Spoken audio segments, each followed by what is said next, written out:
এই বাক্যটা আমাদের জন্য যথেষ্ট যে আল্লাহ সুবহানাহু ওয়া তাআলা আমাদেরকে শ্রেষ্ঠত্বের আসনে বসিয়েছেন এবং আল্লাহ সুবহানাহু ওয়া তাআলা মানুষকে বুদ্ধি দিয়েছেন, বিবেক দিয়েছেন, আর মানুষের মধ্যে সর্বশ্রেষ্ঠ বানিয়েছেন মুসলিমদেরকে।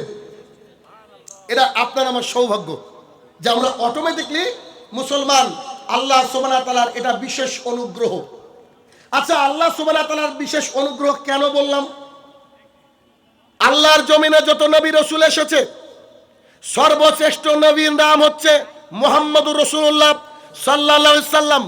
তিনি নবীদের সর্দার, নবীদের ইমাম, জান্নাতের উদ্বোধনকারী, আল্লাহর জমিনের সবচেয়ে ভালো মানুষ।